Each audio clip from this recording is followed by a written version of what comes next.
नमस्कार साथियों, तो मौजूद हुए हैं आपके सामने हिमाचल प्रदेश की दिन भर की ताज़ा खबरों के साथ। तो इससे पहले खबरों के सिलसिले को शुरू करें, आपसे निवेदन है चैनल को आप जरूर सब्सक्राइब करें। तो पेश है आज दिन भर के मुख्य समाचार।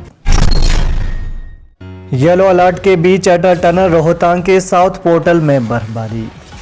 हिमाचल प्रदेश में आज येलो अलर्ट के बीच अटल टनल रोहतांग के साउथ पोर्टल में बर्फबारी हो रही है। स्थानीय लोगों व पर्यटकों को हिदायत दी गई है कि वे जल्द से जल्द सुरक्षित स्थान की ओर प्रस्थान करें तथा खराब मौसम में अनावश्यक यात्रा से बचें। केवल आपातकालीन स्थिति में ही यात्रा करें। कल के लिए मौसम विज्ञान केंद्र शिमला ने भारी बारिश बर्फबारी का येलो अलर्ट जारी किया है। कई क्षेत्रों में ओलावृष्टि तो कहीं कहीं बिजली भी गिर सकती है। चंबा के दिव्यांग वीरेन ने शॉटपुट प्रतियोगिता में जीता स्वर्ण पदक।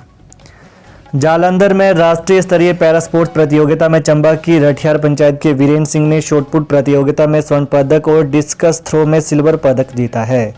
वीरेन ने जालंधर की लवली प्रोफेशनल यूनिवर्सिटी में हुए विस्तार 2023 स्पोर्ट्स इवेंट में देश भर के 484 खिलाड़ियों को पछाड़ते हुए यह उपलब्धि हासिल की है।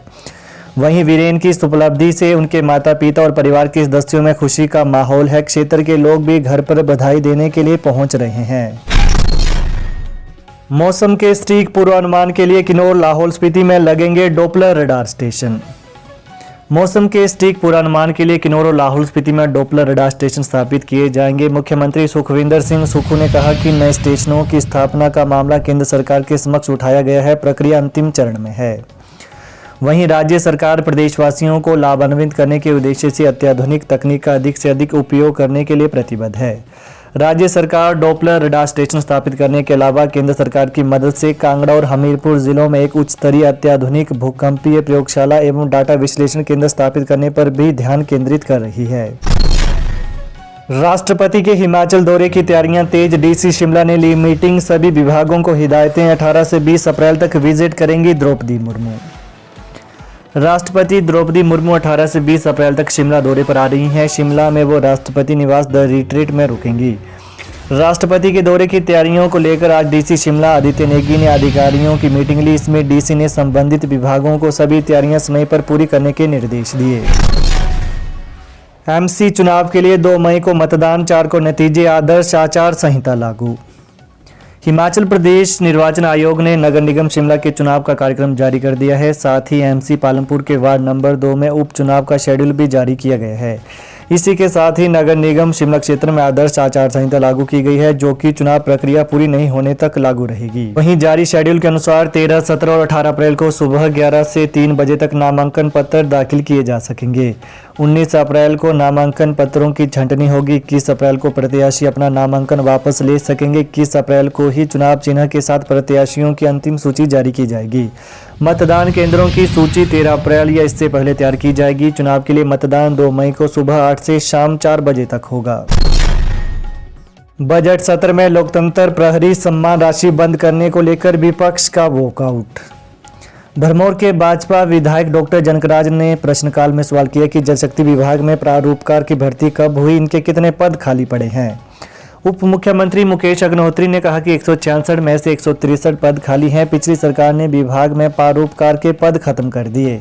अब कनिष्ठ प्रारूपकार ही पदोन्नत कर प्रारूपकार नियुक्त किए जाते हैं। वहीं अग्निहोत्री ने कहा कि हम तो 100 दिन पहले ही आए हैं, यह तो जयराम ही बता सकते हैं पद खाली है या हकीकत है।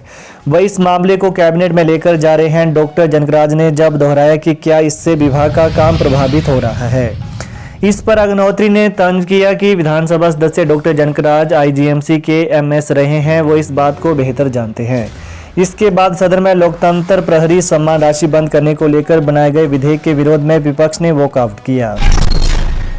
हिमाचल में सड़कों पर उतरे पूर्व सैनिक। सरकार के खिलाफ रैली निकाल ओआरओपी और वेतन विसंगति का विरोध जताया। राष्ट्रपति प्रधानमंत्री को भेजे ज्ञापन। हिमाचल प्रदेश के पूर्व सैनिकों ने आज प्रदेश भर में सड़कों पर उतरकर केंद्र सरकार के खिलाफ विरोध प्रदर्शन किया। वे पेंशन एवं वेतन में विसंगतियों का विरोध कर रहे हैं। सिरमौर के नाहन में पूर्व सैनिकों ने रोष रैली निकाली। डीसी सिरमौर के माध्यम से प्रधानमंत्री व राष्ट्रपति को एक ज्ञापन भेजा गया। वहीं इस ज्ञापन में पूर्व सैनिकों ने ओआरओपी 2 और वेतन विसंगति को दूर करने की मांग की। इसके अतिरिक्त ज्ञापन में पूर्व सैनिकों ने बताया कि पहले 75% पेंशन दी जाती थी, लेकिन अब 50% दी जाती है। जो पूर्व सैनिक प्री मैच्योर पेंशन में आते हैं उन्हें CROP 2 का लाभ दिया जाए। ज्ञापन में पूर्व सैनिकों की विधवा नारियों की पेंशन 30% से बढ़ाकर 50% करने की मांग भी की गई। वहीं मांगे पूरी न किए जाने पर आंदोलन करने की पूर्व सैनिकों ने चेतावनी भी दी है। हिमाचल तकनीकी शिक्षा बोर्ड ने जारी किया पैट और लीट का शेड्यूल। हिमाचल प्रदेश बहुतकनीकी प्रवेश परीक्षा पैट 2023 के लिए अभ्यर्थी 4 अप्रैल से 2 मई और लेटरल एंट्री एंट्रेंस टेस्ट यानी लीट 2023 के लिए 5 अप्रैल से 6 मई तक ऑनलाइन आवेदन कर सकते हैं। इसके लिए तकनीकी शिक्षा बोर्ड ने शेड्यूल जारी कर दिया है। मई में होने वाली प्रवेश परीक्षा के लिए अभ्यर्थियों को ऑनलाइन माध्यम से ही आवेदन करना होगा। विधानसभा सत्र में मुकेश अग्निहोत्री बोले, इलेक्ट्रिक वाहन चलाने के लिए बेरोजगारों को मिलेंगे 500 बस रूट परमिट। राज्य सरकार हिमाचल प्रदेश के बेरोजगार युवाओं को चिन्हित बस रूटों पर इलेक्ट्रिक वाहन चलाने के लिए परमिट जारी करेगी। बेरोजगारों को 500 रूट दिए जाने हैं। उप मुख्यमंत्री मुकेश अग्निहोत्री ने यह जानकारी विधायक सुधीर शर्मा के प्रश्न के उत्तर में दी। मुकेश ने कहा कि निजी बस मालिकों को ई वाहन खरीदने के लिए 50% अनुदान दिया जाएगा। इसकी अधिकतम सीमा 50 लाख होगी। यह सब्सिडी 18 सीटर टेम्पो ट्रैवलर और बसों में देने पर विचार चल रहा है। वहीं परिवहन विभाग पॉलिसी पर काम कर रहा है। इसके अतिरिक्त उन्होंने कहा कि नए बस रूट परमिट जारी करना एक निरंतर प्रक्रिया है। सरकार ने 30 दिसंबर 2021 को स्वर्ण जयंती ग्राम स्वरोजगार परिवहन योजना जारी की है। योजना के तहत 20 से 60 वर्ष आयु के बीच के बेरोजगारों को ग्रामीण रूटों पर 18 सीटर बसों के लिए परमिट रियायती कर दरों पर देने का प्रावधान किया है।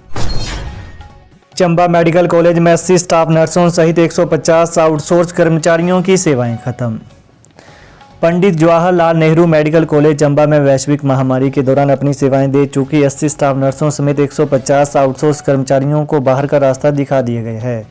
इससे अब आउटसोर्स कर्मचारियों को अपने और परिवार के भविष्य की चिंता सताने लगी है। आउटसोर्स कर्मचारियों ने शासन और प्रशासन को चेताया है कि यदि उन्हें दोबारा जल्द नौकरी पर नहीं रखा गया तो वे आंदोलन की राह पर चलने के लिए विवश हो जाएंगे, जिसकी पूरी जिम्मेवारी शासन और प्रशासन और मेडिकल कॉलेज प्रबंधन की रहेगी। वहीं आउटसोर्स कर्मचारियों में अजहर शेख, सुनील कुमार, अर्षा बड़ोत्रा, सीमत सेठी, पूजा, वनीता, कुलसुमा, काजल, मीना, कानन, शिखा, मंजुला, किरण ने बताया कि वैश्विक महामारी कोरोना के दौरान जब लोग अपने घरों में कैद रहे तब वे अपने बच्चों परिवार को छोड़कर सेवाएं देने के लिए 24 घंटे तैनात रहे। उन्होंने आरोप लगाया कि आज दोपहर 1 बजे के बाद उन्हें बताया गया कि आपका अनुबंध खत्म हो चुका है। कहा कि नौकरी छीनने से उनके परिवारों पर आर्थिक संकट के बादल छा गए हैं।